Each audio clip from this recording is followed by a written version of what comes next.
Assalamualaikum warahmatullahi wabarakatuh.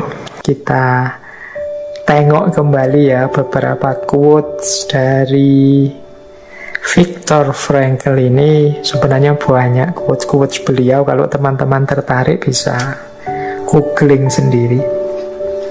Tapi mari kita lihat beberapa malam hari ini.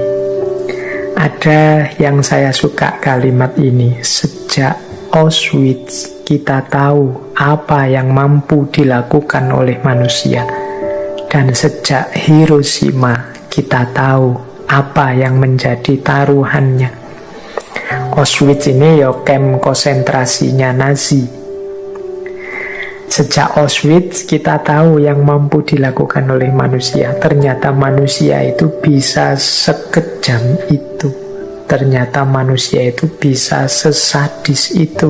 Ternyata manusia itu bisa setidak manusiawi itu. Bahkan mungkin sampai hari ini kita juga banyak melihat gejala-gejala manusia yang tidak seperti manusia. Yang kedua, sejak Hiroshima kita tahu apa yang menjadi taruhannya. Mengikuti ambisi manusia, keinginan-keinginan manusia yang terkendali, lenyapnya makna-makna hidup dan kemanusiaan membuat kehancuran demi kehancuran. Dan Hiroshima jadi bukti betapa manusia yang kehilangan kendali dirinya, manusia yang kehilangan rem dalam hidupnya, taruhannya besar. Jadi Auschwitz sama Hiroshima semoga jadi monumen bagi kita untuk sepenuhnya mampu mengendalikan diri dan hidup dengan makna-makna yang tepat. Jangan sampai kita mengulangi kesalahan yang sama.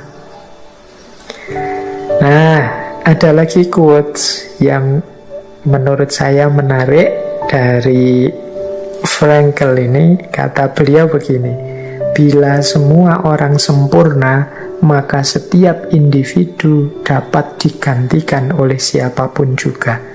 Karena ketidaksempurnaan manusia inilah, maka setiap individu tidak dapat disia-siakan atau dipertukarkan.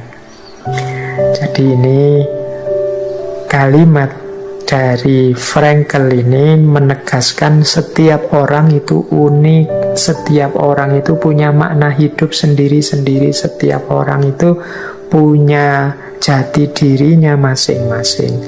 Tentu saja tidak sempurna, wong manusia itu terbatas. Justru karena ketidaksempurnaan inilah kita hargai setiap orang.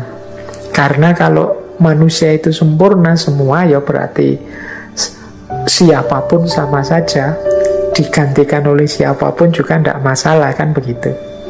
Tapi kan karena tidak sempurna dan manusia ini beragam dalam ketidaksempurnaannya, sesuai kapasitas masing-masing, termasuk kita yang ngomong ini juga tidak sempurna, ya berarti apa yang bisa kita lakukan adalah saling menghargai, saling menghormati, saling mendukung, saling menguatkan. Wong kita ini sama-sama tidak sempurna.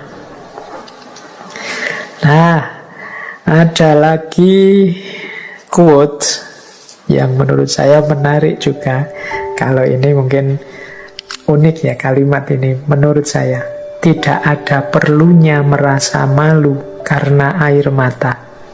Karena air mata adalah bukti bahwa seseorang memiliki keberanian yang sangat besar, yaitu keberanian untuk menderita.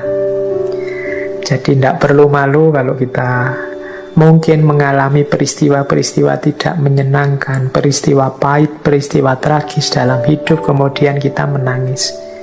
Tangisan itu bukan bukti kelemahan. Kata Frankl, tangisan itu adalah bukti keberanian. Tangisan itu menunjukkan bahwa kita berani menderita. Kita berani menghadapi situasi yang pahit dan tragis. Yuk, sampai kita menangis itu kan menunjukkan kita sedang menahan, kita sedang menerima, dengan gagah berani kepahitan itu sampai air mata kita mengalir. Kita tidak melarikan diri dari masalah, kita hadapi meskipun pahit dengan air mata bercucuran. Maka tidak perlu merasa malu karena air mata adalah bukti bahwa seseorang memiliki keberanian yang sangat besar, yaitu keberanian untuk menderita. Nah, terakhir, ini saya baca di akhir karena menarik quotes yang terakhir ini. Kata Frankl, ini untuk teman-teman yang masih muda ya, dia punya konsep menarik tentang kesuksesan. Jangan mengejar kesuksesan, karena semakin dikejar dan semakin dijadikan target, semakin kita akan kehilangan dia. Karena sukses, seperti halnya kebahagiaan, tidak dapat dikejar. Dia harus lahir dengan sendirinya. Dan hal itu terjadi sebagai dampak sampingan yang tidak direncanakan dari dedikasi pribadi seseorang kepada satu tujuan yang lebih besar daripada dirinya sendiri, atau sebagai produk sampingan dari penyerahan diri seseorang kepada seseorang yang lain daripada dirinya sendiri. Kebahagiaan harus terjadi, dan hal yang sama berlaku untuk kesuksesan. Kita harus membiarkannya terjadi dengan bersikap tidak peduli tentang itu. Saya ingin Anda mendengarkan apa yang diperintahkan oleh hati nurani Anda untuk dilakukan, dan melakukannya terus sebaik-baiknya sesuai dengan pengetahuan Anda.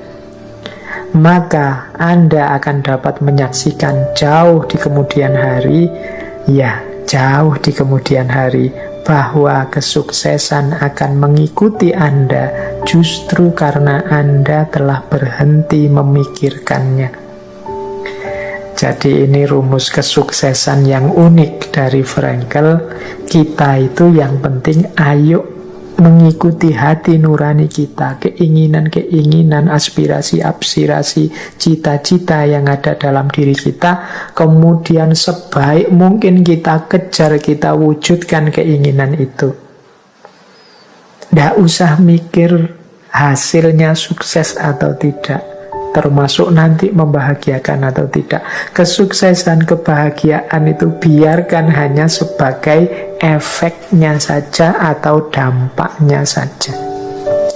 Konsentrasi kita hanya pada melakukan sebaik mungkin yang kita bisa untuk mewujudkan keinginan-keinginan kita, untuk mewujudkan makna-makna hidup yang kita yakini. Itu saja. Jadi makanya sering saya bilang, manusia itu kewenangannya hanya pada usaha dan upaya.